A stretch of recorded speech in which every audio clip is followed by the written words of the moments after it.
My name is Rutendo Nyamuda, and welcome back to another phenomenal, exciting, extraordinary episode of In My 20s. In My 20s.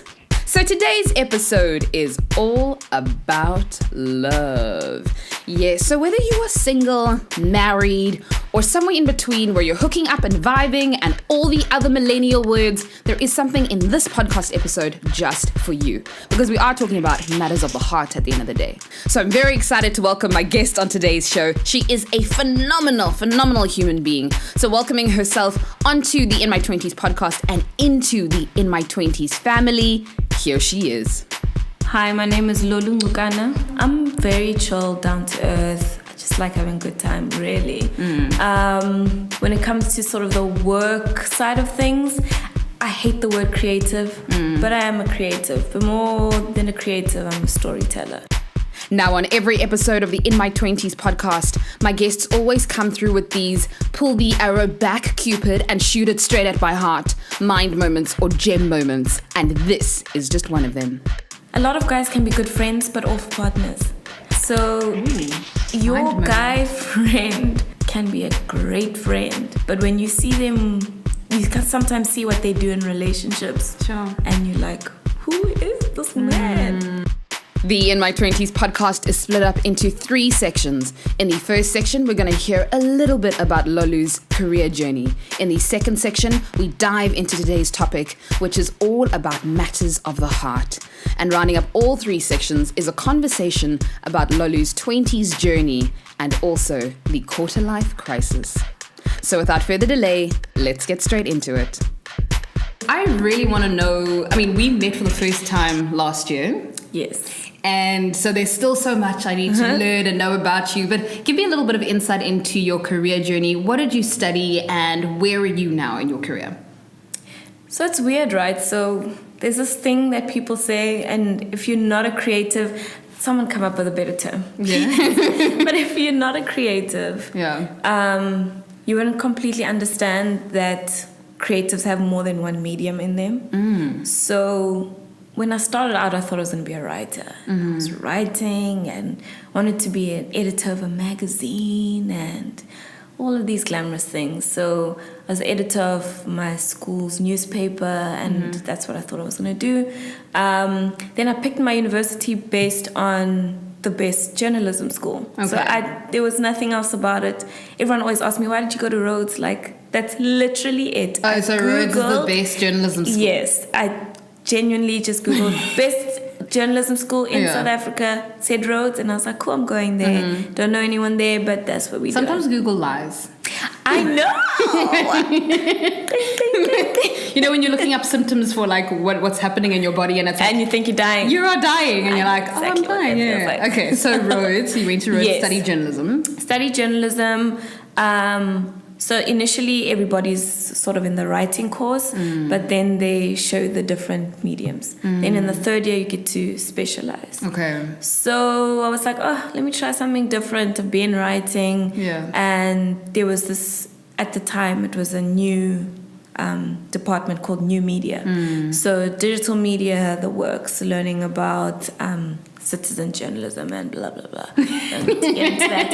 Anyways, and I loved how disruptive it was. And that's when I realized that I didn't want to be a writer anymore. I wanted to do more. I wanted to try something different. I wanted to, this sounds so cliche, but I wanted to break boundaries, which is why I get very, I can't sit in like confined space. I need the space to be creative, go out there, find stories and make them come alive. Anyways, rambling.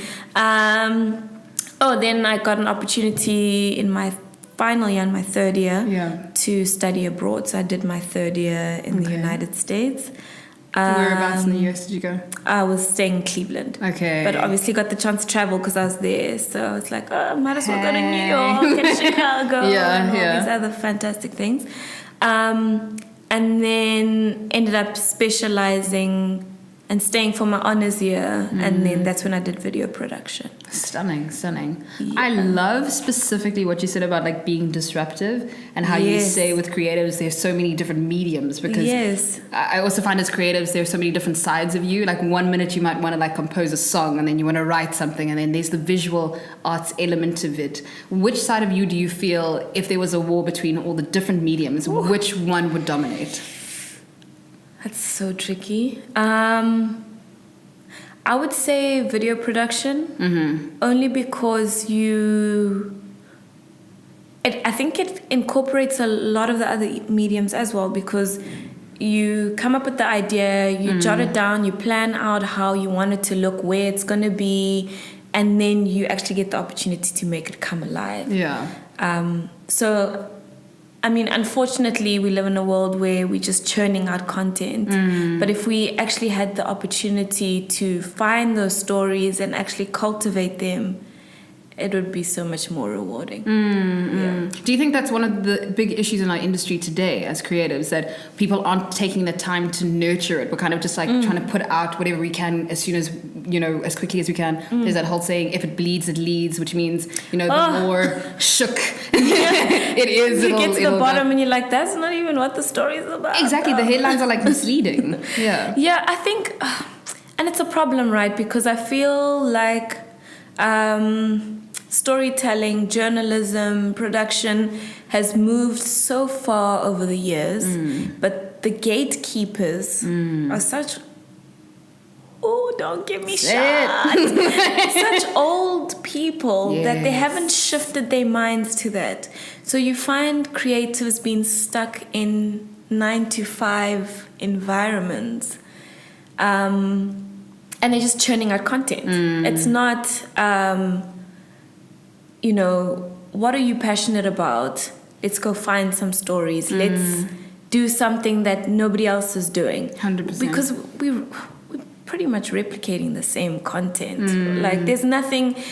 I haven't seen a piece of content that's made me think in a while. Yeah. Because the person who made it probably wasn't thinking either. Yeah. They were just trying to get it done. And so where are you now in your career? Like, where are you now? What are you currently doing? Are you passionate about what you're doing?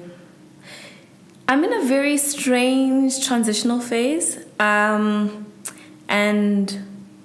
I've learned so much from this phase and I guess that's how I am in general with all the phases that I go through, because when you look back at them, you come out a better person. You've learned so much even about your craft, but I'm not creating as much as I'd like to, because I just don't have the time. And I think even if and that's the thing, right? Because now you're trying to find time to be creative. So the work that you're doing, you sort of just trying to get done so that you can find that time. But then that work suffers. So where do you draw the line, really? I don't know. I would really like to be working on a lot more passion projects. But I just need to free up that time. So Valentine's Day, yay, is coming up. I mean, it's basically upon us, and obviously everything is red. I don't want to go to the shops because it's just like, you can't even buy bread. What? You can't even buy bread. I just go to McDonald's. Even McDonald's is like love. I'm loving it. Oh my God, loving what? But yeah, so with Valentine's Day that is upon us, there's also this idea of Singles Awareness Day. Like, have you heard of Singles Awareness Day? I haven't. You haven't heard of Singles Awareness Day? Like, ever? No. Have you always been in a relationship? Is that why? Is Absolutely it just like you not. Actually, I am single girl for life. Not for life, just until you find him. He's the one. He's coming around the corner. Positivity. This is what I'm doing in my life affirmations. Yeah. 100%. Yeah. Throw it into the universe. Throw it into the universe. Make it fall down. But actually, according to the internet, Singles Awareness Day falls on the 15th of February, which is actually dedicated to singles people. So, I mean, what is your opinion? What are your thoughts on Singles Awareness Day? Should we even be bringing awareness to our singularity? I mean, that's very interesting. You wear black, like why black? Are you mourning like... Yeah, we're in protest. Oh. Of love until we find love. Wow. I don't really care for Valentine's Day much to even recognize it, really. Sure, heavy. Let's dig into that a little bit. What do you mean you don't care for Valentine's Day? I mean, I think, let me not say I don't care for Valentine's Day. I have no issue with being single. So like when Valentine's Day comes around, I'm more than happy to celebrate people who are in love. But I don't feel like it's not a bad day for me. Or it's not like I'm single. Because I've been single 98.34% of my life. So it's just another day, I guess. Yeah. I'm not going to be doing the single awareness day thing. I think that makes you feel like being single is something to be sad about, or like something, or a thing even, when it's like you're just not with someone. Like, it's not, I don't know. Also in our society, like no one's like commitment is such a yeah, thing. you see, so I have a problem with this phase or whatever that we're in, where there's no like courtship and like no one is trying to pursue you romantically and actually trying.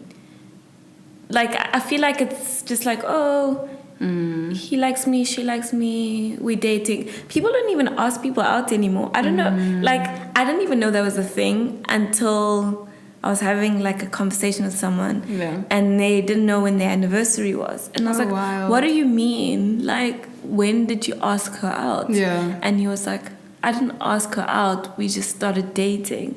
And I was like, wow. "You can bet all the money that I have, which is not a lot. I'll be single through all of that, because like you didn't even ask me out. Didn't even What ask do me you out. mean, mad?" But then Facebook No. will tell you that it's like your 5th anniversary or something. Like, First of all, how do you feel about male-female relationships? So when we're coming to this whole concept of relationships, should a man approach a woman? Should a woman be the strong, independent female? What are your thoughts? Is there a balance? Should there be a balance? sure, that's a dark hole to get into. Let's get in. Okay. Head first. I guess it's the issue with saying that they should is that then we go into the whole like traditional gender stereotypes, and then like what happens with like same-sex relationships, and when you think about it, it's like, why must the guy? So like I'm being such a hypocrite actually. But yeah, you gotta do the things. Exactly. But it's different for everyone. It's like your truth could be different from my truth. Yes. I went through the strong, independent female phase. I realized I was wrong. Now I would like to be have my meal paid for. I would like him to man up. But that's my truth. Other people may feel different about it. But I think it's if you're living in your truth, it works for you. Yeah. So I think so. I'm not a fan on like gender roles and all of that. Yeah. But it is nice if a guy, and I guess it goes both ways. So he'd be taking initiative, but I'd be taking initiative in other ways as well. So it's not like we're in completely different worlds where he's doing more than me in the relationship. It's just that, I don't know, we also just, it's such a complicated topic. Hazy. Yeah, there's Hazy. like, I think it's also because as much as we don't like to admit it, in general, we have a lot more love to give. So I think we seem to come across as the ones that catch feelings first or whatever. And if we were pursuing constantly, it might even come across that you're coming across too heavy for guys, because it might be like the beginning phase of you liking someone, and I've noticed that women will know faster than men when they like someone. Yeah. Whereas guys just seem to be super slow. Like even when they mess up and they don't realize that they've messed up, it's like, I don't know, I think it's also an EQ thing. Let's dive into EQ. I think men are generally not gifted with EQ. I'm with you. I'm here with that. I'm here with that. Spell everything out, otherwise it just flies over. They're like, I didn't know. You're like, but how did you not know? I'm completely with you on the women have a lot of love to give, but also I think we make things very obvious, in my opinion. Right? And that's what I hate about the vibing situationship thing. Do you have a leg to stand on when you're in that phase of a relationship or whatever you're in?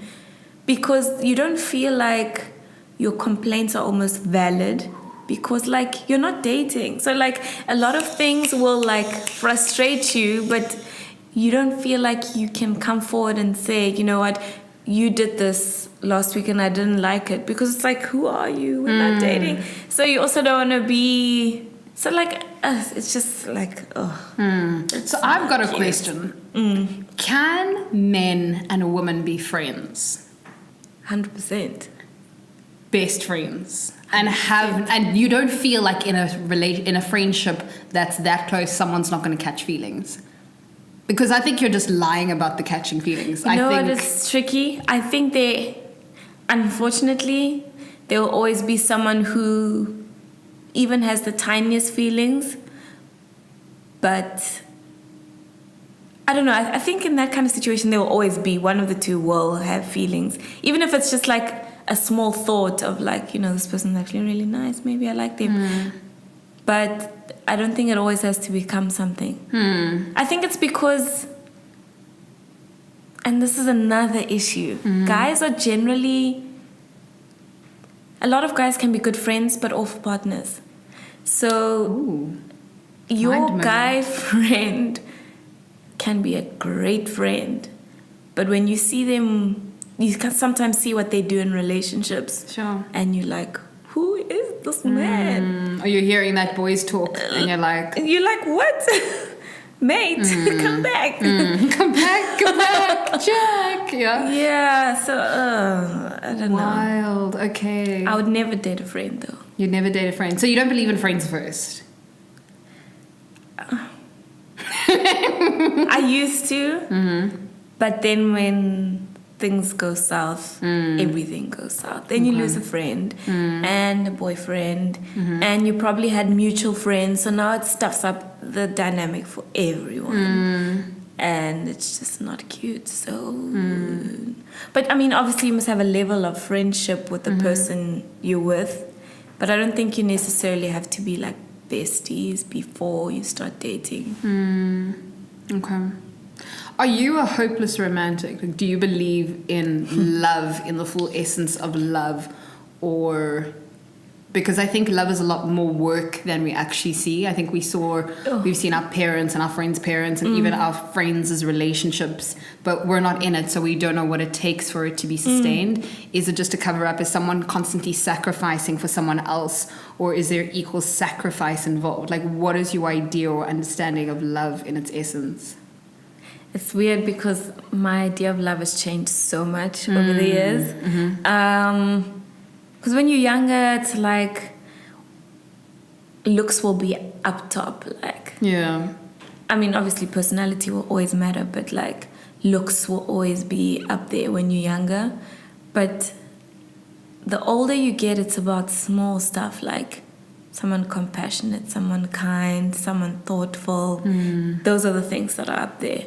Because fine, you're attractive and you're probably attractive to 7,000 other women. So like now that's also a problem for me because you definitely know that as well. But someone who's kind will be kind all the time because it's in their nature. Someone who's compassionate will be compassionate all the time. They'll ask you how your day was and they'll actually want to know how your day was. Whereas when you're just looking for the fickle stuff just doesn't last. Like, you need to think about someone who will be there in the long term. Someone who will understand when you're working a long day and you can't give them attention and vice versa. Like, someone you understand. It's more about bonding on a complete other level. And it is hard work. So, I don't know. Like, yeah, it's changed completely for me. Have you ever found that kind of love? This is where I do the Oprah.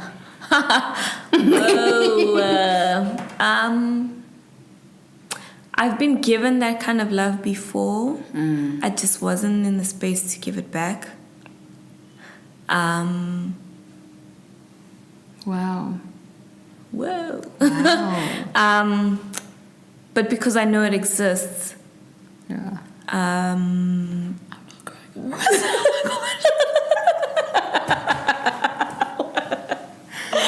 It's such a hopeless romantic line, Gloria.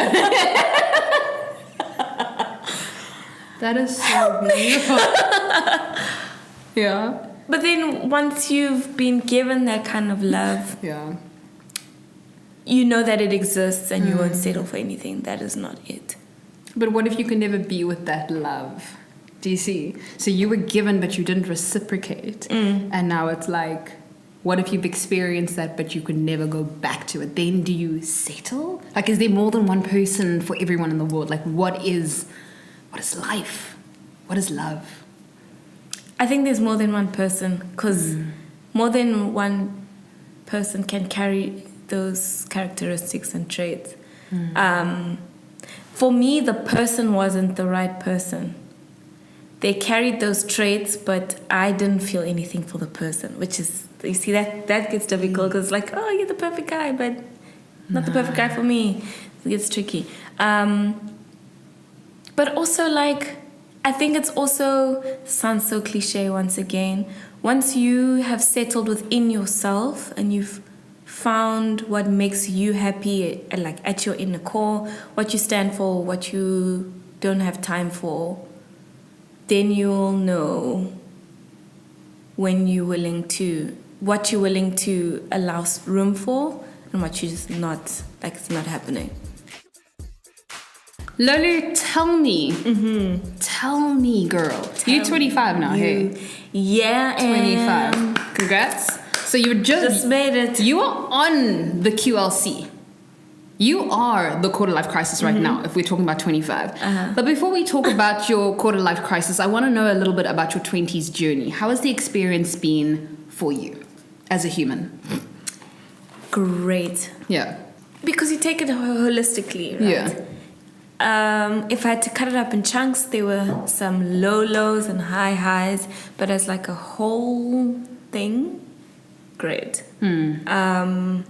Because those lows also bring you to your highs. I've loved my 20s, actually, surprisingly, and they get better. Like, I had a really bad year last year. Okay. But when I look at the full reel of my 20s, it was my best year because I learned the most. Wow. And it was everything that I needed to learn to prepare me for this stretch of my life. So, I mean, before I was like, oh, 2018 was so bad. Now I'm like, 2018 might have been the best year that I had. Not because it was great, not because I had so much fun, whatever, but because it prepared me for the person I need to be. So you said the 20s, your 2018, so your 24th year essentially, came with a lot of lessons, a lot of life lessons. What is the biggest lesson you've learned in your 20s thus far? Know your damn worth. Mind moment, hit me, go on. I think, so I always thought that I knew my worth. And I think I had lived my life being a voice for so many other people that I hadn't found a voice for myself yet. And 2018, I found my voice. I stood up for myself in situations that were really crushing me at that point. And people don't understand what you're going through. You could be going through so much right now, I would never know. And I think you need to take that stance. You need to get to that place where everything else doesn't matter but you and your well-being. And if your surroundings do not match to that energy, then step out of the room. Wow. No, that is incredible. I think for so many reasons is I think that the process of eventually getting to a place where you're like, this is my worth, this is what I stand for, is difficult because I think as a young child and even being a person of color, there is a massive level of respect of don't disrespect people in general, not even just your your elders. Don't disrespect people, don't talk down to people. So when you get into a work context, sometimes it's difficult because now who are you reporting to? So that point where you stood up for yourself, how was that for yourself when you were like, this is my voice? Like, how did it make you feel? Did you kind of mourn the person you used to be who kind of may have been trampled over? Man, sure. That's a very good question. I had to because I switched into a sort of very strange autopilot mode where things happened and they built up and built up and built up. And I got to a point where I actually and people ask me, because I mean, I don't want to get too deep into the main incident that occurred, but people ask me like, what was that defining moment where you were like, actually, no, not a damn, not me. And I can't even explain it. It's just so much had been happening, crying yourself to sleep and all of that other whack shit, that you get to a point where one day you wake up and you're like, this is not me. Sure. This is not what I deserve. This is not what I'm here for. I'm bigger than this. And it becomes like an autopilot situation. You don't really plan what's going to happen. It just happens. And once it happens, the catharsis is out of this world. Wow. Because you could never be back where you were. So you could never get any lower than what you were. So it's just a building process from there. And I think that's the optimistic part of it. So sticking in the 20s journeys and beautiful moments, I think one of the crises or the cruxes, if that's even an English word, my goodness, I'm not going to have that in. Sticking on the 20s journeys, I think one of the main things that happens is this idea of the quarter-life crisis. So whether or not you have the quarter-life crisis at 22 or 25 or 27, it is a moment in a lot of 20-year-olds people where they have this, it could be a defining moment, it could be a moment of realization, it could be something that, shifted and jolted their system. Have you had your quarter-life crisis moment? Obviously, I mean, bar your awakening, this is who I am moment. Have you had a moment of almost where everything was shaking? I did have that moment. I had an awakening moment, or I sort of hit my quarter-life crisis, if you will, when I was done so dirty by someone in the industry. Gatekeeper, if you will. And it's weird because there's this like pressure in your 20s. I think especially as a young black female, there's this pressure that people don't talk about how far you're supposed to be or how far people think you should be. And I think it's a weird creative pressure as well, because I don't often see it as much with people who are doing their BComs and in those kind of fields or whatever. I think the biggest thing is getting out of, or sort of having to prove that what you're doing is actually a real job, and that you're not just having a good time the whole time. And then you get past that hurdle, and then there's gatekeepers, and there'll even be people who think you are where you are because of how you look, or you've obviously done something to get to where you are. It's never, the first assumption is never hard work. No. You did something to get there, or to break down whatever doors. And then there'll always be that glass ceiling. You can work and you work damn hard, but you keep on hitting this point where you just feel like you can't break through. And it's very frustrating. And then you start thinking of like the future and like where, like, is this where it ends? Like, is this what I'm supposed to be satisfied with? Like, where do I push past this? And that's my issue with gatekeepers in this industry. They are controlling the system. They are controlling the system. Yeah. And as soon as you disagree, there's a great danger in disagreeing with a gatekeeper because they can knock you out of that system quickly. And they're all generally interconnected and they can make your life hell. So you sort of have to... I really don't want this to sound as dark as it's coming across.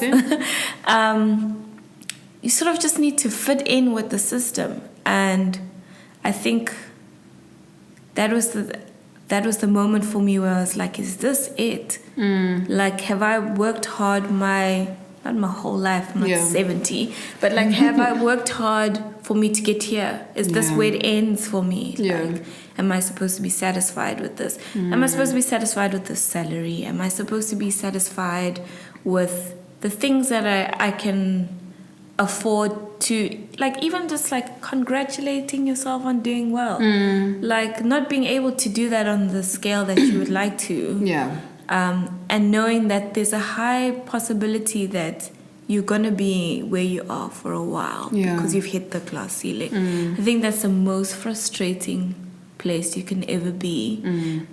But the most important thing that I took from that is you can go as far as you want to go, and whoever doesn't believe or whoever's trying to stunt your growth in any way or whatever system or whatever is not where you need to be. You need to get out of there. I'm going to agree and disagree with you in the same fold.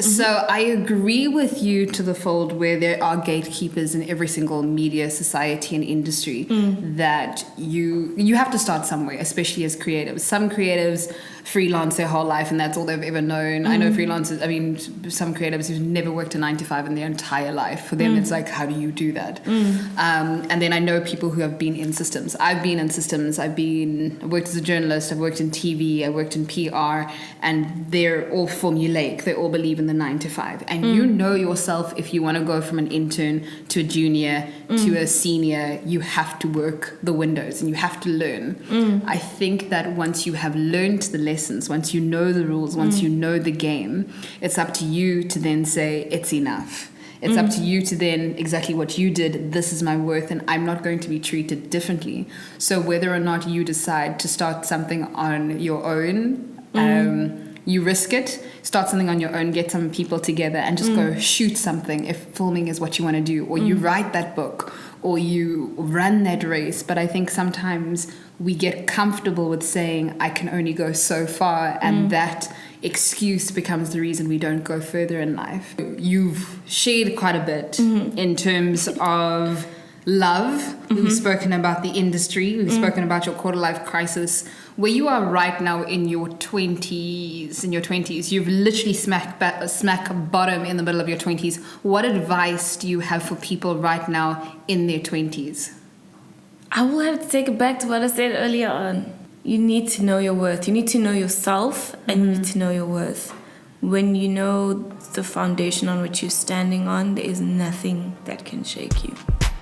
Wow, and all the wows. You need to know yourself and you need to know your worth. What an incredible mind moment and gem moment and quote, and it's tweetable and Facebookable and Instagrammable. That is a quote that encompasses everything, I think, of the In My 20s podcast. It's like, know your worth. When you step out on the street, know your worth. When you're in an office space, know your worth. When you are in a relationship, know your worth and set some boundaries. Because ultimately, and this is something I'm still learning myself, is You teach people how to treat you. The boundaries you set in your life, in every aspect of your life, gives people an indication of what your boundaries are. Don't allow behaviors that are not in line with who you are, who God has created you to be, and your worth. So know your worth. Thank you so much, Lolu, for coming onto today's episode of the In My 20s podcast. Like I said, there were so many mind moments and gem moments on this show.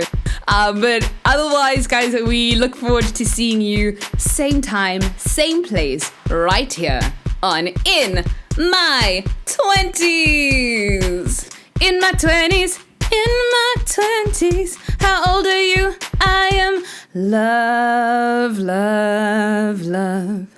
Bum, bum, bum, in my feels. Bum, bum, bum, it's complicated, 'cause I'm still in my 20s. And I don't know what emotions are and how to express my emotions. What are my emotions? What am I feeling? Is this lust? Is this love? I don't know. What are my long-term goals? What are my short-term goals? Do you see the complications of being in your 20s? We'll talk about this next week. Okay, bye.